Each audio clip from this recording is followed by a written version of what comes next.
Pakistan this week میں ایک بار پھر خوش آمدید۔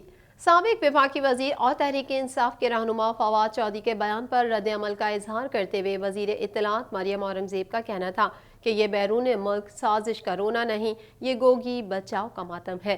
مزید جانتے ہیں اس رپورٹ میں۔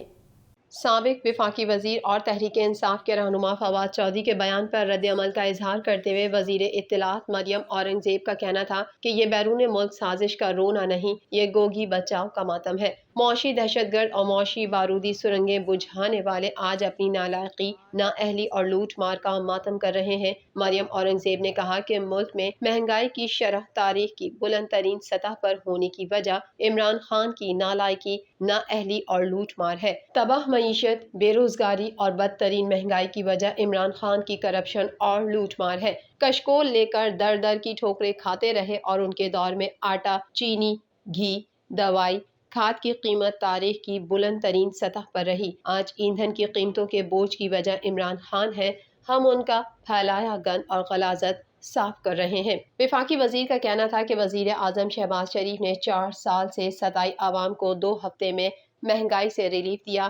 آج الحمدللہ یوٹیلیٹی اسٹورز کے باہر رمضان میں 1 کلو چینی کے لیے ماؤں، بہنوں اور بیٹیوں کی قطاریں نہیں لگی۔ عوام کو 4 سال کے بعد صرف 2 ہفتوں میں سستا آٹا، چینی اور گھی مل رہا ہے کیونکہ آج کارٹلز اور مافیا مسلط نہیں ہے۔ وزیر اعظم شہباز شریف عمران خان کی نالائقی اور لوٹ مار کے بوجھ سے ہر ممکنہ حد تک عوام کو بچا رہے ہیں۔ آج بردار ممالک سعودی عرب اور UAE سے ملک کی ترقی کے لیے کاروباری شراکت داریاں ہو رہی ہیں۔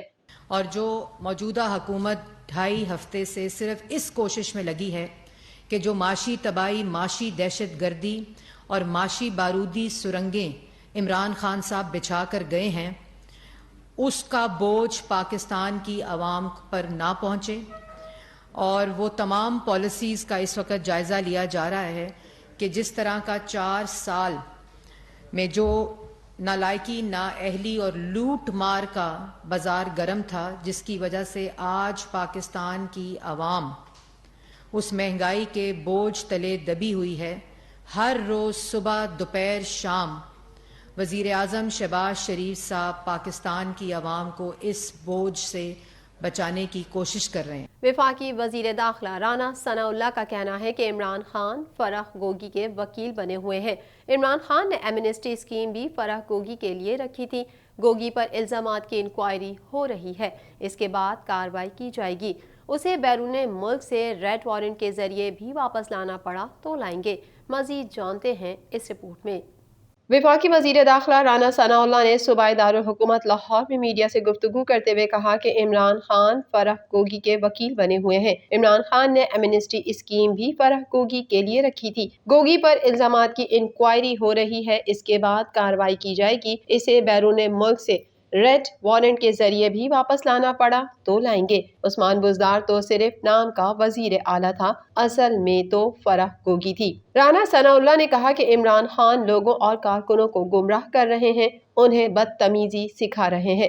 میں عمران خان کو آخری دفعہ کہنا چاہتا ہوں کہ اگر تم اس طرح کی حرکات سے باز نہ آئے تو جو تم کرو گے اس کا سامنا تم لوگوں کو بھی کرنا پڑے گا۔ اگر کہیں کسی کے ساتھ بدتمیزی ہوئی تو دوسرے کارکن بھی یہی کریں گے۔ رانا ثناء اللہ نے کہا کہ تمہارے کارکنوں نے دوسرے سیاستدانوں کو برا بھلا کہا تو ہمارے کارکن تمہارے برگر یوتھیوں کی درگت بنا دیں گے۔ شیخ رشید کی خونی لانگ مارچ سے متعلق بیان پر وزیر داخلہ نے کہا کہ یہ لوگ اسی طرح انارکی پھیلانے کی کوشش کر رہے ہیں۔ پنڈی کا شیطان ایک طرف تو کہتا ہے کہ جیل میرا سسرال اور ہتھ کڑی زیور ہے، دوسری طرف ضمانتیں کرواتا پھرتا ہے۔ اس نے ہائی کورٹ سے ضمانت کیوں کروائی؟ تم کہتے ہو لانگ مارچ خونی ہوگا، اگر تم نے اپنا بیان واپس نہیں لیا، اس پر معذرت نہ کی اور اسے پرامن لانگ مارچ نہ کہا تو میں تمہیں گھر سے نکلنے نہیں دوں گا۔ حکومت کو یقین دہانی کراؤ کہ لانگ مارچ پرامن ہوگا۔ اولمپک کونسل آف ایشیا نے ایشین گیمز کو ملتوی کرنے کی تصدیق کر دی۔ OCA کا کہنا ہے کہ اس حوالے سے executive board, Asian games committee اور چینی حکام نے باہمی مشاورت سے فیصلہ کیا۔ گیمز میں شرکا کی تعداد اور وبا کی صورتحال کی بنیاد پر یہ فیصلہ کیا گیا۔ مزید جانتے ہیں اس رپورٹ میں۔ اولمپک کونسل آف ایشیا نے ایشین گیمز کو ملتوی کرنے کی تصدیق کر دی۔ OCA کا کہنا ہے کہ اس حوالے سے executive board, Asian games committee اور چینی حکام نے باہمی مشاورت سے فیصلہ کیا۔ گیمز میں شرکا کی تعداد اور وبا کی صورتحال کی بنیاد پر یہ فیصلہ کیا گیا ہے۔ اولمپک کونسل آف ایشیا کا کہنا ہے کہ ایشین گیمز کی نئی تاریخوں کا اعلان بعد میں کیا جائے گا۔ OCA کے مطابق دسمبر میں چین میں ہونے والے ایشین یوتھ گیمز کو مکمل طور پر منسوخ کر دیا گیا، جبکہ ایشین یوتھ گیمز 2021 کو پہلے ہی ایک سال کے لیے ملتوی کیا جا چکا تھا۔ اب ایشین یوتھ گیمز 2025 میں تاشقند میں ہوں گے۔ کاروباری دنیا سے بھی خبر شامل کر لیتے ہیں، جانتے ہیں نئی حکومت کے دعوے کیا رنگ لا رہے ہیں۔ حکومت کے ریلیف دینے کے دعوے ہواؤں کی ہوئے نظر۔ رمضان پیکج ختم، دال ماش، مونگ، بیسن، کوکنگ آئل مہنگا، نوٹیفیکیشن جاری کر دیا گیا۔ ادھر مہنگائی سے ستائی عوام پر ایک اور بجلی بم گرا دیا گیا، فی یونٹ 2 روپے 86 پیسے بجلی مہنگی کر دی گئی۔ مزید جانتے ہیں اس رپورٹ میں۔ یوٹیلیٹی سٹورز پر اشیاء ضروریہ کی قیمتوں میں اضافہ کر دیا گیا۔ اس حوالے سے جاری نوٹیفیکیشن کے مطابق یوٹیلیٹی سٹورز پر دال، بیسن اور کھجور پر سبسڈی ختم کر دی گئی ہے۔ اس کے علاوہ دالوں کی قیمت میں 10 روپے فی کلو اضافہ کیا گیا ہے، جس کے بعد دال ماش 278 اور دال مونگ 170 روپے فی کلو ہو گئی ہے، جبکہ بیسن کی فی کلو قیمت 20 روپے اضافے سے 170 سے 190 روپے فی کلو ہو گئی ہے۔ یوٹیلیٹی سٹورز پر مختلف برانڈز کی اشیاء کی قیمتوں میں بھی اضافہ کیا گیا ہے۔ دوسری جانب عوام پر ایک مرتبہ پھر بجلی بم گرا دیا گیا۔ نیپرا نے بجلی 2 روپے 86 پیسے فی یونٹ مہنگی کر دی۔ نیپرا کی جانب سے جاری کردہ نوٹیفیکیشن کے مطابق مہنگائی کے ستائے عوام کو ایک اور بری خبر کا سامنا کرنا پڑ گیا ہے۔ بجلی کی قیمت مارچ کے فیول ایڈجسٹمنٹ کی قیمت میں بڑھائی گئی ہے۔ نوٹیفیکیشن کے مطابق قیمت میں اضافے سے صارفین پر 32 ارب روپے کا اضافی بوجھ پڑے گا۔ نیپرا نے CPPA کی درخواست پر 27 اپریل کو سماعت کی تھی۔ کراچی کے صارفین کے لیے بھی بجلی 1 روپے 38 پیسے مہنگی کر دی گئی ہے۔ بجلی فروری کے فیول ایڈجسٹمنٹ کی قیمت میں مہنگی کی گئی۔ اس سے صارفین پر 1 ارب 58 کروڑ روپے کا اضافی بوجھ پڑے گا۔ کے الیکٹرک نے ماہانہ فیول ایڈجسٹمنٹ کی قیمت میں 3 روپے 15 پیسے کا اضافہ مانگا تھا۔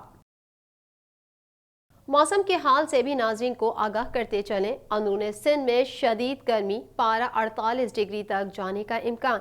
محکمہ موسمیات نے اندرون سندھ میں شدید گرمی مزید جاری رہنے کی پیش گوئی کی ہے۔ محکمہ موسمیات کا کہنا ہے کہ اندرون سندھ شدید گرمی کی لپیٹ میں ہے اور اندرون سندھ میں گرمی کی لہر 1 ہفتے تک رہ سکتی ہے۔ مزید احوال اس رپورٹ میں۔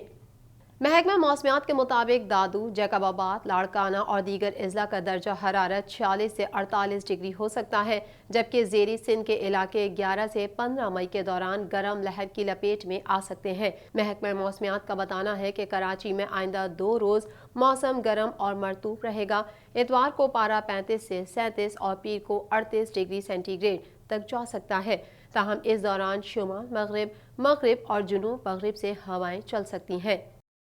پاکستان دس ویک میں فی الحال اتنا ہی۔ مزید خبروں کے ساتھ اگلے ہفتے پھر حاضر ہوں گے۔ جب تک کے لیے اپنی میزبان کو اجازت دیجیے۔ اللہ حافظ۔